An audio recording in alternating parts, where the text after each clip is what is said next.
Good evening, everyone.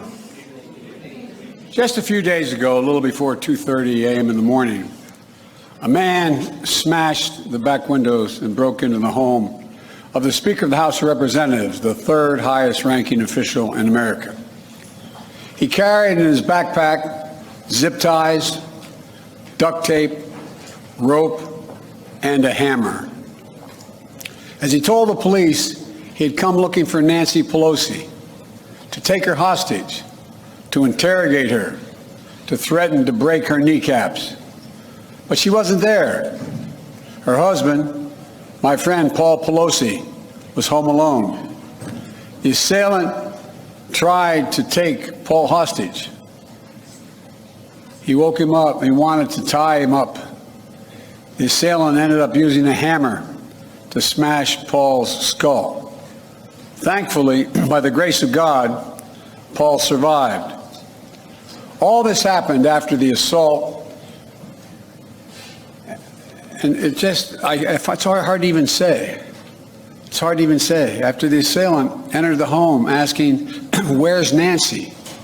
Where's Nancy?" Those are the very same words used by the mob when they stormed the United States Capitol on January the 6th, when they broke windows, kicked in the doors, brutally attacked law enforcement, roamed the corridors hunting for officials, and erected gallows to hang the former Vice President Mike Pence. It was an enraged mob that had been whipped up into a frenzy by a president repeating over and over again the big lie that the election of 2020 had been stolen. It's a lie that fueled the dangerous rise in political violence and voter intimidation over the past 2 years. Even before January the 6th, we saw election officials and election workers in a number of states subject to menacing calls, physical threats, even threats to their very lives. In Georgia, for example, the Republican Secretary of State and his family were subjected to death threats because he refused to break the law and give in to the defeated president's demand, just find him 11,780 votes.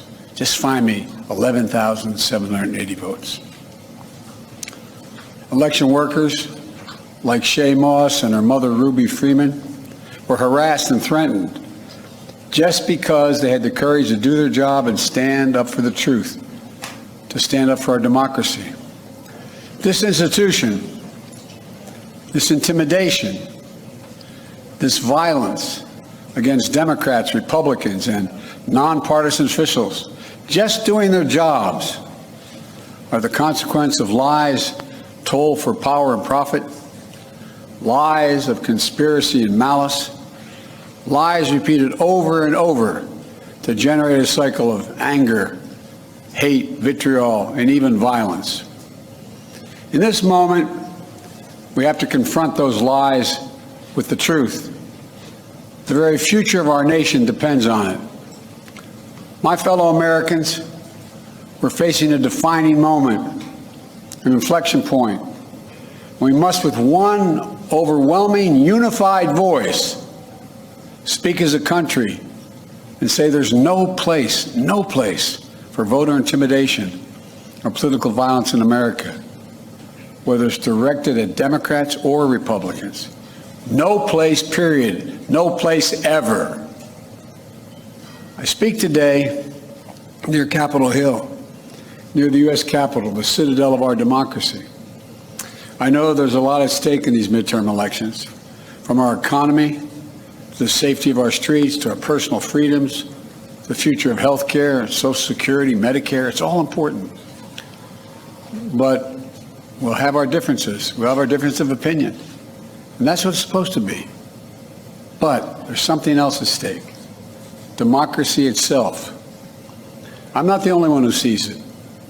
Recent polls have shown that overwhelming majority of Americans believe our democracy is at risk, that our democracy is under threat. They too see that democracy is on the ballot this year, and they're deeply concerned about it. So today, I appeal to all Americans regardless of party. To meet this moment of national and generational importance, we must vote knowing what's at stake and not just the policy of the moment, but institutions that have held us together as we sought a more perfect union are also at stake. We must vote knowing who we have been, what we're at risk of becoming. Look, my fellow Americans, the old expression, freedom is not free. It requires constant vigilance. From the very beginning, nothing has been guaranteed about democracy in America.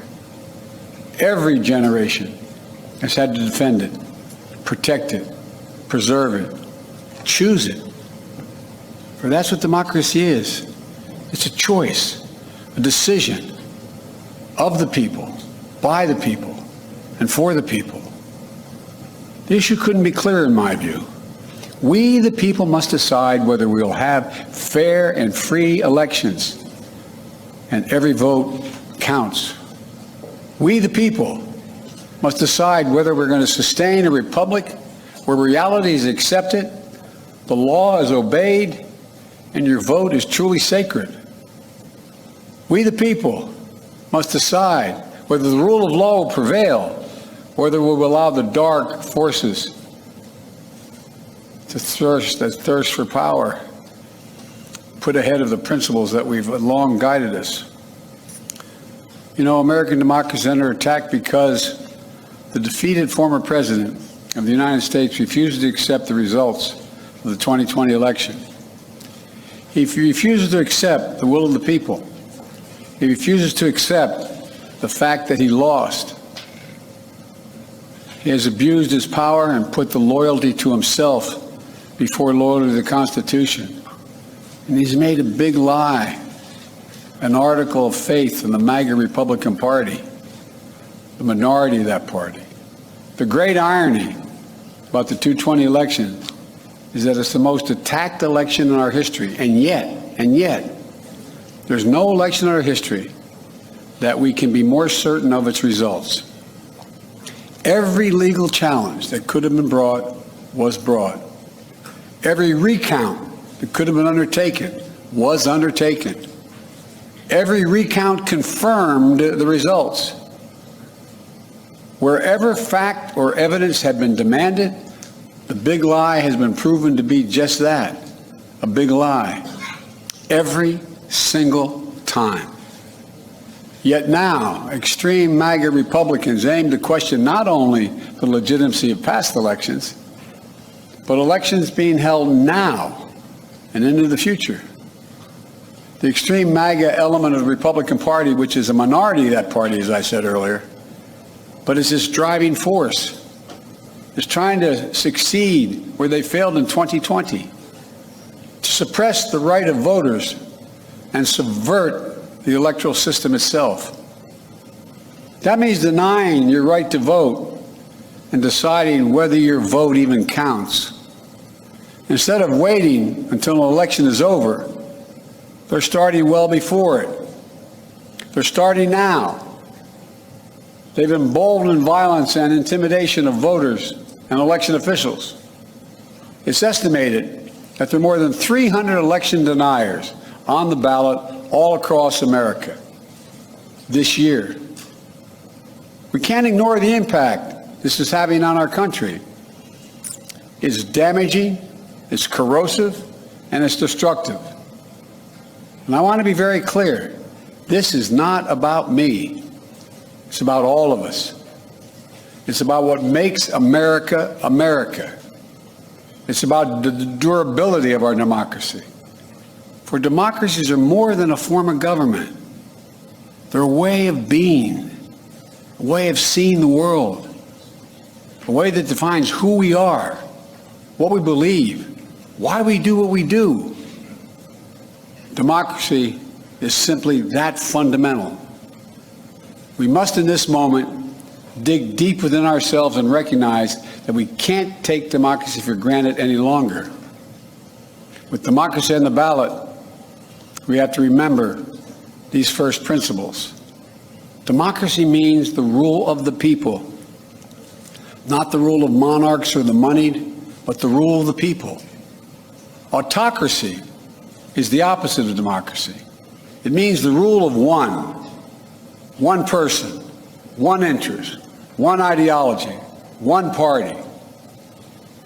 To state the obvious, the lives of billions of people from antiquity till now have been shaped by the battle between these competing forces, between the aspirations of the many and the greed and power of the few, between the people's right for self-determination and the self-seeking autocrat, between the dreams of a democracy and the appetites of an autocracy.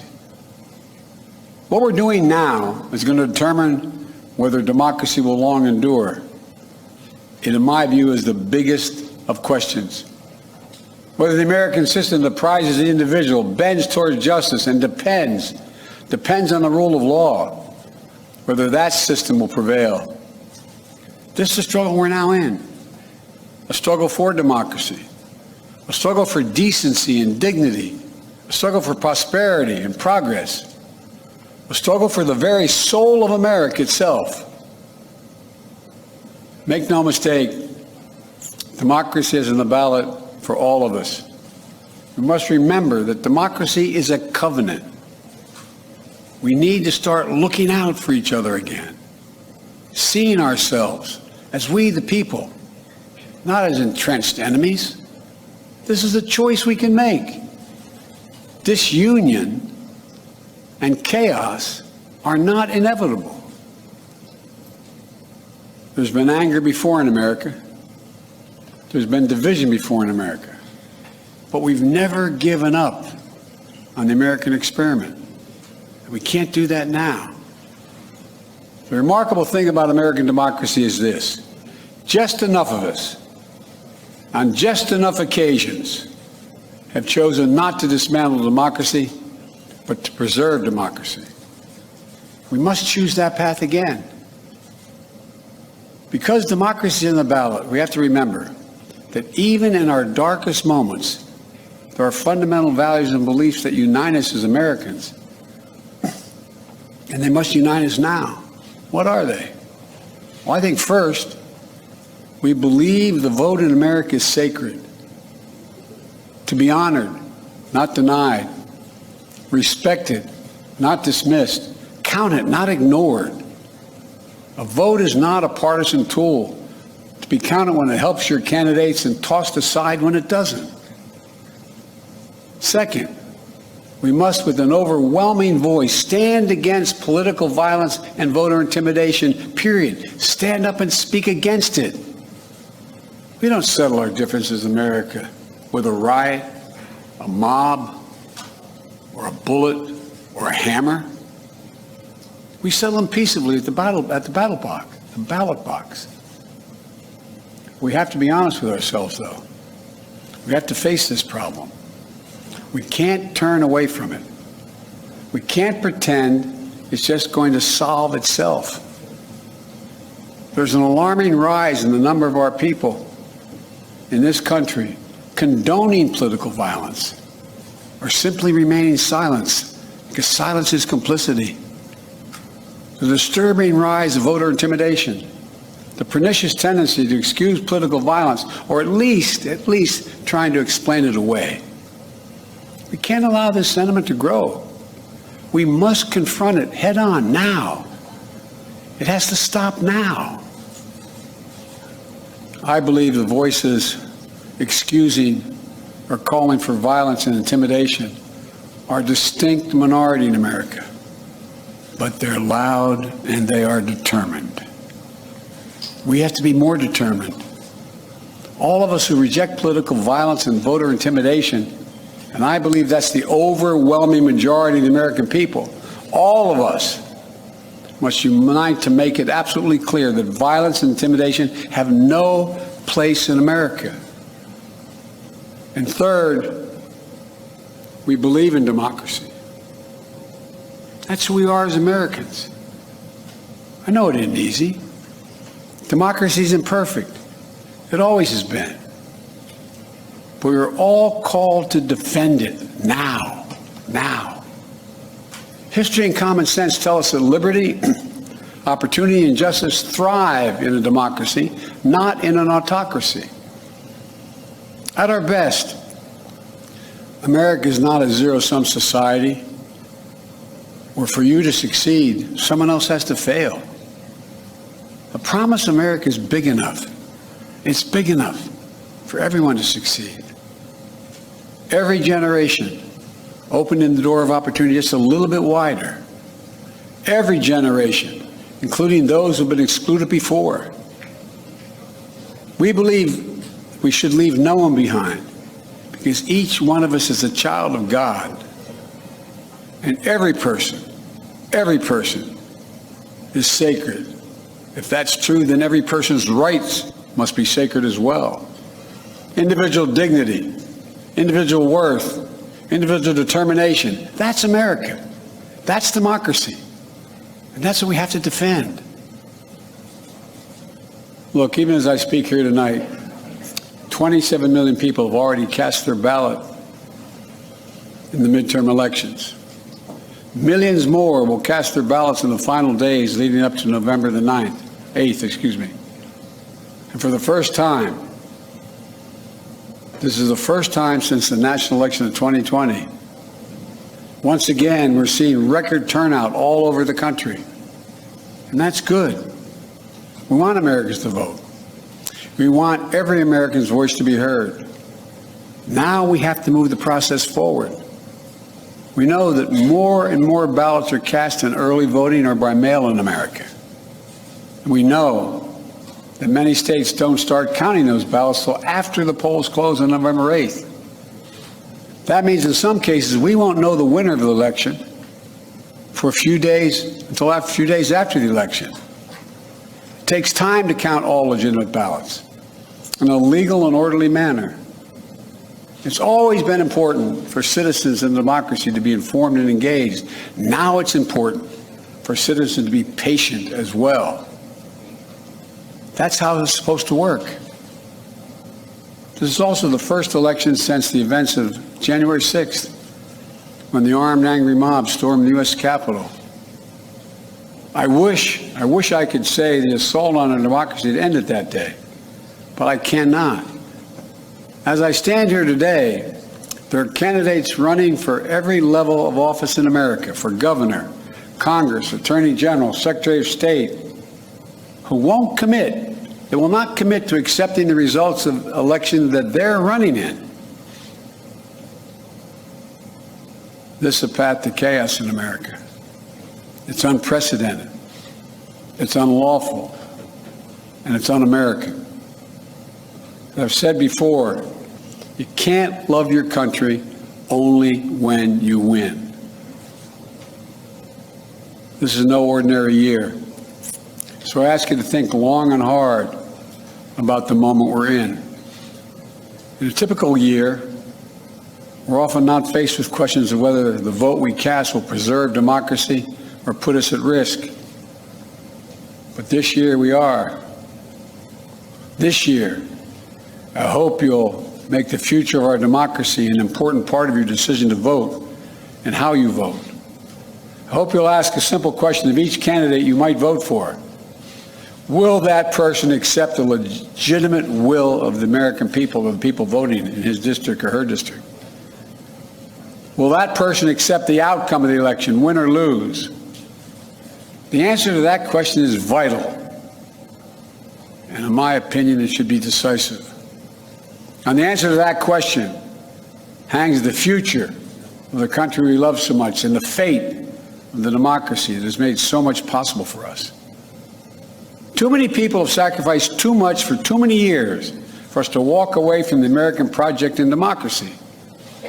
Because we've enjoyed our freedoms for so long, it's easy to think they'll always be with us no matter what. But that isn't true today. In our bones, we know democracy is at risk. But we also know this. It's within our power, each and every one of us, to preserve our democracy. And I believe we will. I think I know this country. I know we will. You have the power It's your choice. It's your decision. The fate of the nation, the fate of the soul of America lies where it always does, with the people, in your hands, in your heart, and your ballot. My fellow Americans, we'll meet this moment. We just need to remember who we are. We are the United States of America. There's nothing beyond our capacity if we do it together. May God bless you all. May God protect our troops. May God bless those standing.